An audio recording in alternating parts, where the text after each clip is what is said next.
5. Cahaya hidup. Pagi-pagi, sebelum perempuan-perempuan membawa niru dan tampian ke sawah, dan sebelum anak muda-muda menyandang bajaknya, sebelum anak-anak sekolah berangkat ke sekolah, seorang anak kecil laki-laki datang ke muka surau tempat Zainuddin tidur, membawa payung yang dipinjamkannya kemarin. Dia hampiri anak itu, dan anak itu pun berkata, "Kak, Ati berkirim salam," dan menyuruh mengembalikan payung ini, sambil memberikannya ke tangan Zainuddin. Payung itu disambutnya dan dengan sikap yang gugup anak itu memberikan pula sepucuk surat kecil. "Surat ini pula," katanya. Agak tercengang Zainuddin menerima surat itu, dibawanya kembali ke surau. Kebetulan teman-temannya telah pergi ke tempat pekerjaan masing-masing, dibukanya. "Tuan Zainuddin, bersamaan dengan anak ini saya kirimkan kembali payung yang telah saya pinjam kemarin. Alangkah besar terima kasih saya atas pertolongan itu, tak dapat di sini saya nyatakan. Pertama, di waktu hari hujan saya tak bersedia payung, Tuan telah sudi berbasa-basa untuk memeliharakan diri seorang anak perempuan yang belum Tuan kenal. Kedua, kesyukuran saya lebih lagi dapat berkenalan dan bersahutan mulut dengan Tuan, orang yang selama ini terkenal baik budi. Sehingga bukan saja rupanya hujan mendatangkan basah, tetapi mendatangkan rahmat. Moga-moga pada suatu waktu kelak, dapatlah saya membalas budi Tuan." Hayati, disimpannya surat itu ke dalam sakunya.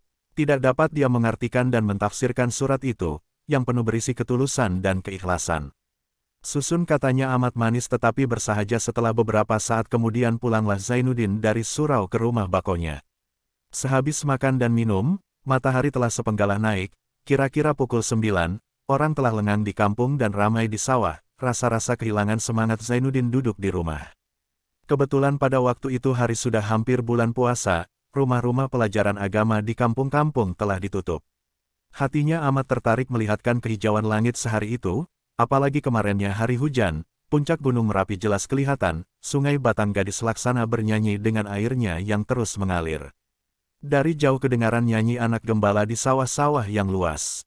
Maka setelah meminta diri kepada mandenya, turunlah dia ke halaman, menuju sawah yang banyak itu hendak melihat orang menyabit dan mengirik, ataupun membakar jerami. Dilaluinya dari satu pematang sawah ke pematang yang lain, di mana danau yang tak berorang, dia berhenti duduk, bermenung menentang Bukit Tui, menentang danau Sumpur yang indah, atau Gunung Singgalang yang dipenuhi oleh tebu, berombak kelihatan dari jauh di puput angin. Tiba-tiba sampailah dia ke sepiring sawah, seorang laki-laki tua sedang menyabit padi. Rupanya orang tua itu kenal akan dia. "Ai, Zainuddin, sampai pula engkau kemari, pandaikah engkau menyabit?"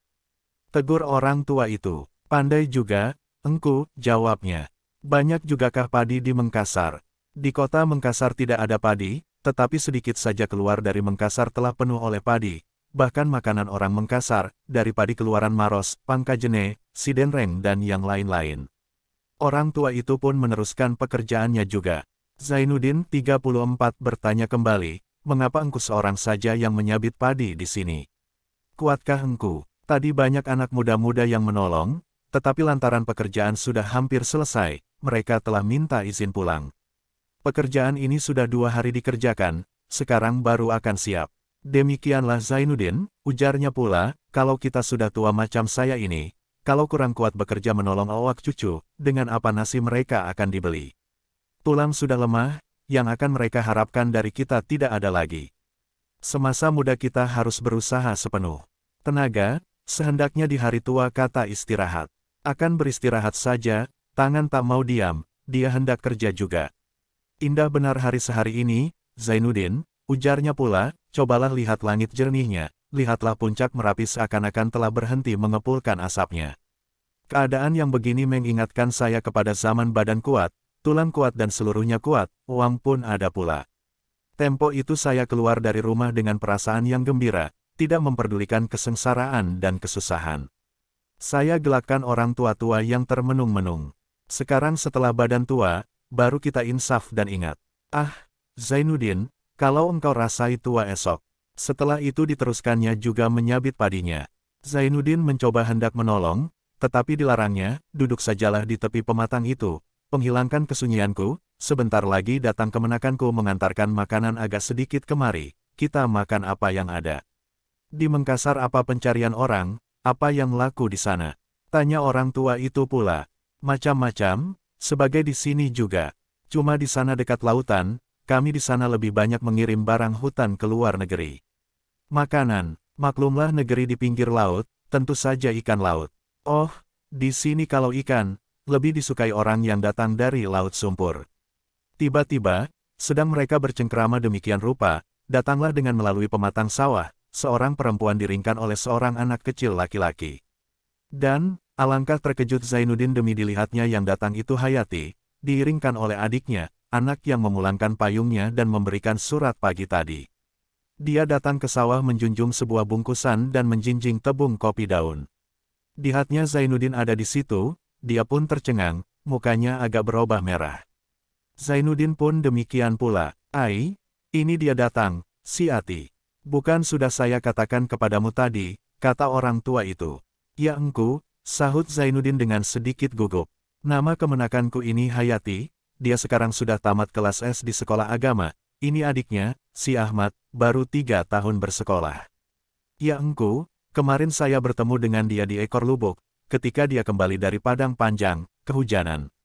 Dipinjaminya saya payung, sampai dia sendiri berbasahku, yuk pulang, selah Hayati, lalu diceritakannya pertolongan itu, sejak dari awal ke akhirnya.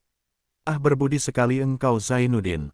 Engkau pun serupa pula dengan Hayati, barang yang kecil itu dibesar-besarkan. Padahal itu hanya suatu kewajiban. Hayati merasa tersindir, ia ingat suratnya. Dan Datuk menjawab, sambil menaikkan pisang bertumbuk ke dalam mulutnya, tidak Zainuddin. Meskipun hal itu engkau pandang perkara kecil, bagi yang menerima budi, hal itu dipandang besar artinya. Apalagi engkau anak pisang kami. Demikianlah seketika lohor hampir habis, orang tua itu pun pulanglah ke rumahnya, diiringkan oleh kedua cucunya. Zainuddin sendiri seketika akan bercerai-cerai, dilihatnya Hayati tenang-tenang, satu suara pun tak dapat keluar dari mulutnya. Mulut yang demikian ganjil lakunya, dia tak kuasa berkata sepatah jua apabila berhadapan, tetapi kaya dengan perasaan apabila duduk seorang diri. Setelah itu dia pulang, dari jauh masih dilihatnya ketiga orang itu mengayun langkah di antara pematang dan beberapa sawah yang belum disabit padinya. Dilihatnya sekali lagi alam yang sekelilingnya, tiba-tiba dari sedikit ke sedikit, wajah alam itu pun bertukarlah pada penglihatannya dari yang biasa. Air yang mengalir seakan-akan bernyanyi bunyi puput anak gembala seakan-akan penghibur, deru angin di telinga seakan-akan menghembuskan harapan baru. Orang-orang yang ditemuinya di tengah jalan, bila menyapanya, dijawabnya sapa orang itu, tetapi setelah kira-kira 10 langkah orang ia pergi, baru dia ingat kembali. Dia pulang ke rumah bakonya, setelah sore dia kembali ke suraunya. Mengapa sudah 2 hari dia merasai dirinya seakan-akan orang demam? Apakah penyakitnya? Bertanya di dalam hati, dimasukkannya tangannya ke dalam sakunya, tiba-tiba terasa olehnya sepucuk surat. Dadanya berdebar, dia teringat isi surat itu, teringat nama yang mengirimnya. Hayati, kehidupanku. Sekarang, terbukalah rahasia dari penyakit itu. Dia bukan kebingungan, bukan kegilaan, bukan keputusan harapan, bukan apa-apa, bukan. Penyakit ini telah terang namanya. Penyakit, tetapi nikmat, nikmat tetapi penyakit. Orang ditimpanya, tetapi orang itu tidak hendak sembuh daripadanya, penyakit cinta. Pertemuan di sawah itu, amat besar artinya buat menciptakan penghidupan kedua hamba Tuhan itu. Kedua pertemuan itulah asal cerita yang menyedihkan ini. Sejak Zainuddin berkenalan dengan Hayati, dia tidak merasa sunyi lagi di tanah Minangkabau yang memandangnya orang asing itu. Minangkabau telah lain dalam pemandangannya sekarang, telah ramai, telah mengalirkan pengharapan yang baru dalam hidupnya. Di sindah kedua makhluk itu mempersambungkan tali jiwa, sebelum mempersambungkan mulut. Keluhan dan tarikan nafas yang panjang, kegugupan menentang muka orang yang dihadapi, telah cukup menjadi lukisan daripada kata-kata hati. Bila mana Zainuddin duduk dalam kesunyiannya seorang diri, bagaikan dirobeknya hari supaya lekas sore, moga-moga dapat melihat Hayati pula. Tetapi setelah bertemu lidahnya kaku, tak dapat apa yang akan disebutnya. Hayati sendiri pun semenjak waktu itu kerap kali bagai orang yang keraguan. Dia berasa sebagai kehilangan, padahal bila mana dilihatnya tas tempat bukunya, tak ada alat perkakasnya yang kurang. Ada seorang sahabatnya sama bersekolah, Bemama Khadijah, tinggal di Padang Panjang. Pada suatu hari dikirimnya sepucuk surat kepada Khadijah yang pada ketika membaca surat itu, dapat diketahui bagaimana perasaan hatinya. Bunyinya, sahabatku Khadijah, di waktu surat ini saya perbuat, langit jernih dan udara nyaman. Saya duduk dalam kesepian, perempuan-perempuan dalam rumahku tengah ke sawah. Aku teringat akan dikau sahabatku, ingin benar hatiku hendak datang ke padang panjang menemuimu, tetapi kesempatanku tak ada. Ganjil benar keadaan di kampung kami sekarang. Karena pada beberapa bulan yang lalu, datang kemari seorang anak muda dari Mengkasar, tentu engkau ingat, Zainuddin namanya. Dia tinggal tidak berapa jauh dari rumahku, dengan bakonya.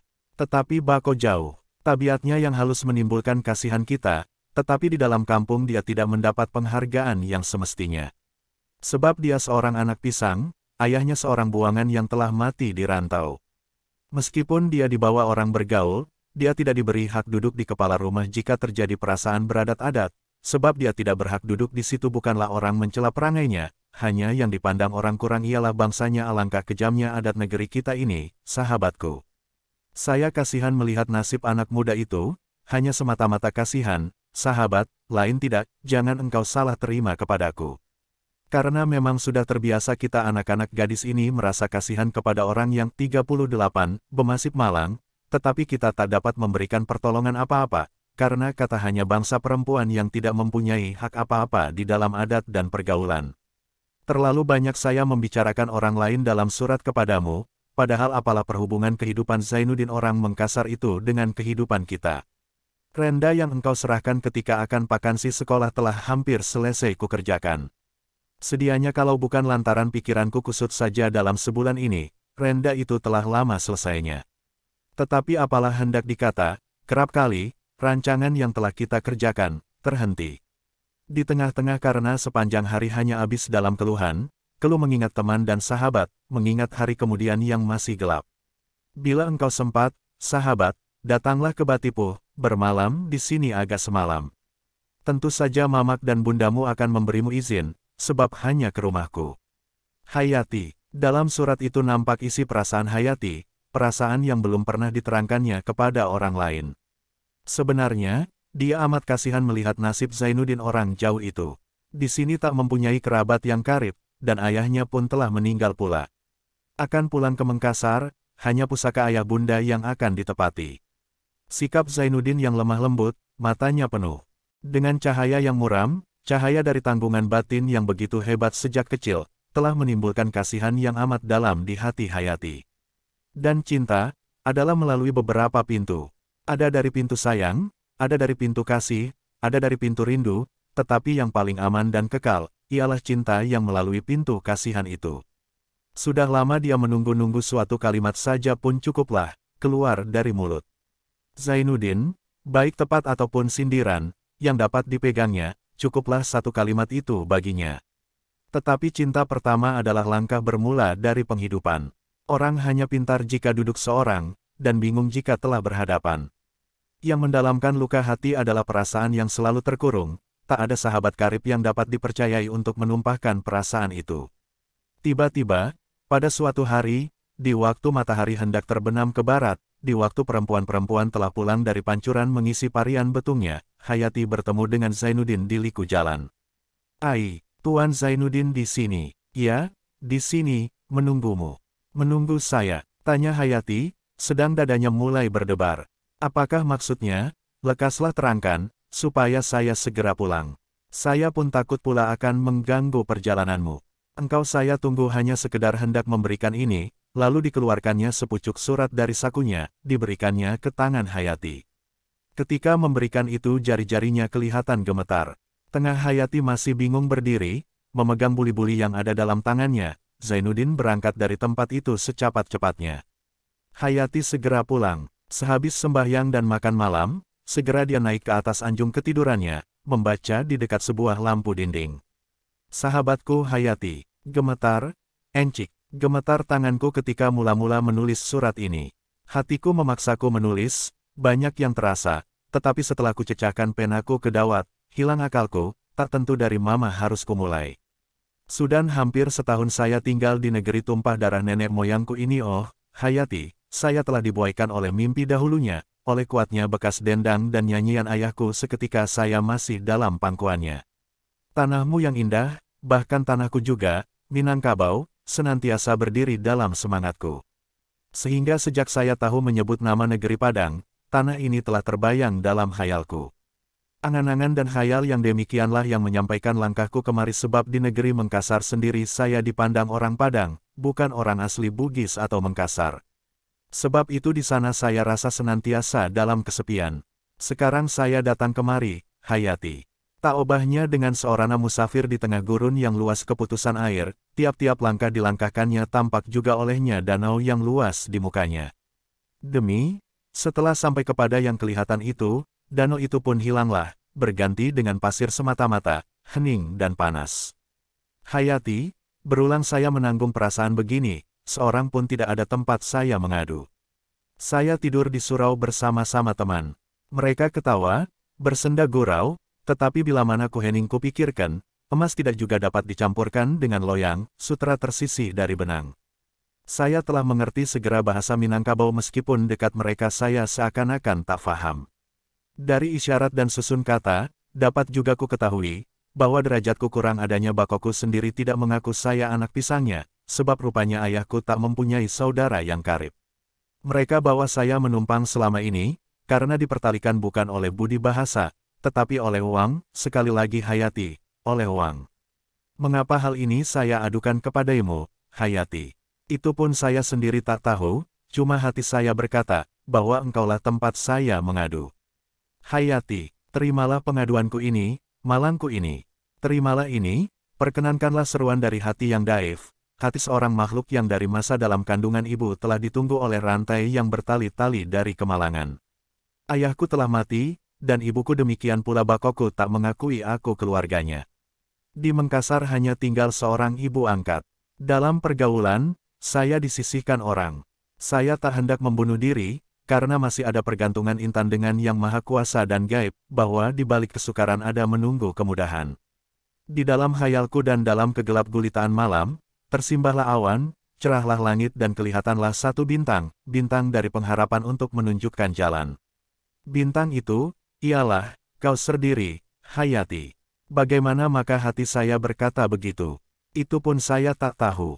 Lantaran tak tahu sebabnya itu, timbul kepercayaan kepada kuasa gaib yang lebih dari kuasa manusia, kuasa gaib itulah yang menitahkan. Saya tahu juga sedikit-sedikit adat negerimu yang kokoh. Agaknya buruk saya berkirim surat ini dalam pemandangan umum. Tapi, saya tak akan mengganggu adatmu, tak akan mengganggu dirimu sendiri, tak akan menyentuh kebesaran dan susunan rasam basi orang Minangkabau. Saya tahu dan insaf siapa saya. Saya kirimkan surat ini tidaklah minta dibalas, hanyalah semata-mata mengadukan hal. Nyampangku mati, janganlah ku mati dalam penyesalan. Dan saya pun yakin, tangan yang begitu halus, rata yang penuh dengan kejujuran itu, tidak akan sampai mengecewakan hati yang telah penuh dengan kecewa sejak sejengkal dari tanah. Terimalah saya menjadi sahabatmu yang baik, Hayati. Supaya dapat saya mengadukan hal-halku, untuk mengurangi tanggungan hati. Sebab memang sudah biasa kegembiraan dapat ditelan sendiri-sendiri dan kemalangan menjadi kurang, bila dikatakan pada orang lain. Sudikah engkau jadi sahabatku, Hayati? Saya akui, saya orang dagang melarat dan anak orang terbuang yang datang dari negeri jauh, yatim dan piatu. Saya akui kerendahan saya, itu agaknya yang akan menangguhkan hatimu bersahabat dengan daku. Tapi Hayati, meskipun bagaimana, percayalah bahwa hatiku baik. Sukar engkau akan bertemu dengan hati yang begini, yang bersih lantaran senantiau dibasuh dengan air kemalangan sejak lahirnya ke dunia. Zainuddin, surat itu rupanya diperbuat dengan jiwa, bukan dengan tangan. Apa yang bergelora di dalam sanubari, ditumpahkan di kertas. Dan bagi yang membaca, tentu jiwanya pula yang kena. Gemetar kedua belah tangan Hayati membaca surat yang demikian. Dibacanya, tiba-tiba dengan tidak disadarinya, air mata telah mengalir di atas pipinya yang montok membasahi bantal kalang hulunya. Terbayanglah di hadapannya wajah Zainuddin yang muram, keluh yang senantiasa mengandung rahasia dalam. Yakinlah dia bahwa gerak dan bisik jantungnya bila mana melihat Zainuddin selama ini rupanya bukanlah gerak sembarang, tetapi 42 adalah gerak ilham, gerak jiwa yang bertali dengan jiwa, gerak batin yang bertali dengan batin. Disekanya air mata yang mengganggu kemontokan pipi itu, dia kembali duduk di pinggir pembaringan, ditengadahkannya mukanya ke langit, sambil berseru seorang dirinya, yang hanya didengar oleh malaikat penjaga malam, Ya Ilahi, berilah perlindungan kepada hambamu. Perasaan apakah namanya ini, ya Tuhanku, tunjukkan ya Tuhan, dan nyatalah sudah kelemahan diriku. Apalah pertolongan yang akan dapat kuberikan? Dia meminta budi kepadaku, aku hanya Tuhan takdirkan menjadi perempuan, jenis yang lemah. Tidak ada kepandaianku, hanyalah menangis. Tuhanku, benar sebenar-benarnya hamba-Mu ini kasihan kepada makhluk yang malang itu, dan oh Tuhanku. Hamba sayang akan dia, hamba cinta dia. Jika cinta itu satu dosa, ampunilah dan maafkanlah. Hamba akan turut perintah-Mu, hamba tak akan melanggar larangan, tak akan menghentikan suruhan. Akan hamba, simpan, biarlah orang lain tak tahu, tetapi izinkan hamba ya Tuhan. Demikianlah, hampir seluruh malam Hayati karam di dalam permohonannya kepada Tuhan, supaya Tuhan memberi perlindungan dan tujuan di dalam hidupnya, sebab sangat sekali surat Zainuddin mempengaruhi jiwanya, merasa dirinya dalam gelap, dia meminta cahaya. Bermacam-macam perasaan yang bergelora hebat semalam itu dan jiwanya, ganjil, beraneka warna, bercampur di antara cinta dan takut, kesenangan pikiran dan kesedihan, bertempur di antara pengharapan yang besar dan cita-cita yang rasakan patah. Dalam dia menangis, tiba-tiba berganti dengan tersenyum. Dalam tersenyum dia kembali mengeluh panjang. Mengapa dia menangis? Entahlah, dia sendiri pun masih ragu. Apa sebab dia tersenyum? Padahal biasanya senyuman dengan air mata itu adalah dua yang bermusuh yang tak mau berdamai. Mengapa sekali ini dia damai? Jam di ruang tengah telah berbunyi 2 kali, hanya detiknya dan bunyi jengkerik di sudut rumah yang memecahkan kesunyian malam. Dalam keadaan yang demikian, Hayati tertidur. Adapun yang berkirim surat, Zainuddin, lain pula halnya. Meskipun anak-anak muda di surau tempatnya tidur telah berlayar dalam lautan mimpi yang enak, bahkan kadang-kadang kesepian itu dipecalikan oleh dengkur 2 atau 3 orang anak-anak, dia masih bermenung melihatkan bulan terang benderang, bulan di antara tanggal 15 dengan 16, muram dan damai. Bermenung di beranda surau seorang dirinya, tidak merasai takut dan gentar. Diperhatikannya langit yang jernih itu, seakan-akan dia mengajak bulan bercakap, mengajak bintang bercengkerama. Dia ajak alam besar itu bertutur, percakapan jiwanya sendiri, seakan-akan mengadukan nasibnya yang malang, yang patut alam itu ikut meratapinya, atau seakan-akan memberitakan bahwa hatinya tidak sesedih dahulu lagi, sebab Tuhan telah memberinya nikmat yang paling besar, yaitu nikmat cinta. Bertahun-tahun dia, laksana seorang yang kehilangan, sekarang barang yang dicari itu telah dapat kembali. Barang yang hilang itu paling mahal, dan berharga, ialah hati, yang hilang separuh seketika bundanya mati, habis separuh lagi setelah ayahnya meninggal. Sekarang, hati, itu telah kembali, sebab mencintai Hayati. Tiba-tiba, timbul pulalah seruan dari jiwanya kepada Tuhan yang melindungi seluruh alam, diserukannya di waktu tengah malam demikian, di waktu segala doa makbul. Pujianku tetaplah padamu ya Ilahi. Saya telah beroleh hidup, hidup yang saya kenang-kenangkan. Saya telah beroleh seorang perempuan tempat saya mengadukan hal. Perempuan yang budiman, adalah laksana matahari yang terbit di waktu fajar bagi orang yang menunggu kedatangan siang. Perempuan adalah laksana surat jenderal yang dikirim dari medan perang menyatakan kemenangan kepada raja yang mengutusnya. Dia adalah sebagai udara, tampang kehidupan yang akan dihisap oleh manusia dalam nafasnya yang turun naik. Maka dalam malam yang hening itu, naiklah dua doa permohonan gaib, permohonan dari dua makhluk yang lemah dan memohon persandaran, yang keduanya tentu akan diterima Tuhan dengan segenap keadilan. Tetapi suma pula hal Zainuddin dengan Hayati semalam itu. Dia ingat surat yang dikirimnya. Barangkali dia salah, barangkali ada perkataan-perkataan janggal dan kasar terselip dalam surat itu, barangkali berkirim surat itu adalah satu celah paling besar, sebab baik di Minangkabau atau di Mengkasar sekalipun, amat dicela orang anak muda yang berkirim surat kepada perempuan. Barangkali, akan terlepas Hayati selama-lamanya dari tangannya, sebab dia dipandang rendah budi. Ketakutan dan kecemasan itu diusirnya pula segera. Dia usir dengan perkataan, surat itu kutulis dengan tulus ikhlas, kutulis dengan jiwa yang tenteram dan tidak bermaksud jahat. Bersalah besar saya kepada hati sendiri, jika perasaan itu tidak dicurahkan. Berbahaya benar jika perasaan demikian hanya disimpan-simpan saja. Nyampangku mati sekarang, kebetulan Hayati tak tahu aku mencintai dia, dan hanya didapatnya keterangan daripada notes yang kutinggalkan. Alangkah remuk hatinya, dia telah menyebabkan seorang makhluk yang malang mati berulam jantung. Tidak, surat tak salah, mestinya kuterangkan kepadanya bahwa saya mengharapkan dia, walaupun akan dimaki diejeknya, dihinakannya dan dipandangnya rendah. Dan tidak, Hayati tak akan mau berbuat demikian, sebab hatinya sangat baik. Tersingkir perasaan demikian, timbul pula kembali dalam sanubarinya rasa cinta yang mulai bersemi itu. Dilihatnya alam sekelilingnya, di sana terlukis dengan nyatanya gambaran cinta. Dilihatnya langit yang hijau dengan bintang-bintangnya, berkelap-kelip melambaikan cinta, kicut pohon bambu dihembus udara malam, di sana didengarnya suara cinta. Didengarnya, alam itu melakukan lagu percintaan, karena memang Tuhan jadikan segenap alam ini dengan cinta. Demikianlah perjuangan batin yang begitu hebat telah terjadi, perasaan cinta yang mulai subur, tetapi dilambai oleh angin ketakutan. Sehingga besoknya pagi-pagi, setelah matahari terbit dan Zainuddin bangun dari tidurnya, dia merasa takut dan malu akan bertemu dengan Hayati, takut suratnya tidak akan diterima.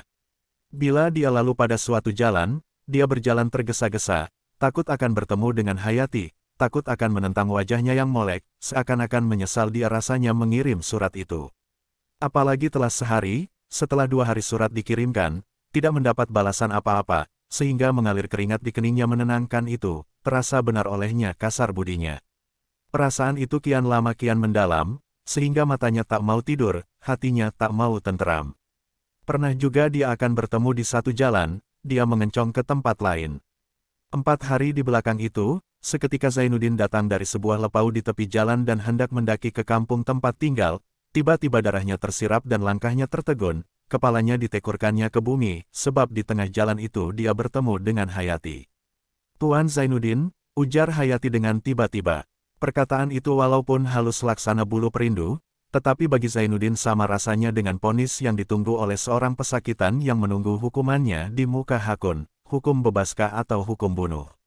Tetapi akan dibebaskan sangat tipis harapannya. "Hayati, mengapa sudah 4 hari Tuan tak kelihatan, dan bila bertemu di tengah jalan, Tuan serupa mengelakkan diri." Dikumpulkannya kekuatannya, disimakannya segala kekuatannya dan dijawabnya perkataan Hayati, meskipun mula-mulanya masih gagap mulutnya, "Saya malu, Hayati, saga takut." "Tidak perlu Tuan merasa takut lantaran surat Tuan, surat yang begitu indah susunannya, menarik dan membuka kunci pintu hati manusia. Jadi, adakah suratku itu mendapat penerimaan yang baik?" "Surat itu bagus sekali, menyedihkan dan merawankan dibuat dengan hati yang tulus dan ikhlas rupanya, itu terasa kepada diriku. Tapi sayang, saya tak ada kepandaian yang sebagai kepandaian Tuan membalas surat yang indah-indah itu. Bukankah sudah kuterangkan bahwa aku tak meminta balasan? Yang aku minta hanya satu, jangan dikecewakan hati orang yang berlindung kepadamu." Demikianlah, jiwa yang telah lama cari-mencari itu, sekarang telah bertemu muka. Biarkanlah kedua makhluk itu berhenti sejurus, memberikan kemerdekaan bagi hati berkata, mata bertemu dengan mata, hati berkata dengan hati, dan lidah sama-sama bisu tak dapat mencukupkan.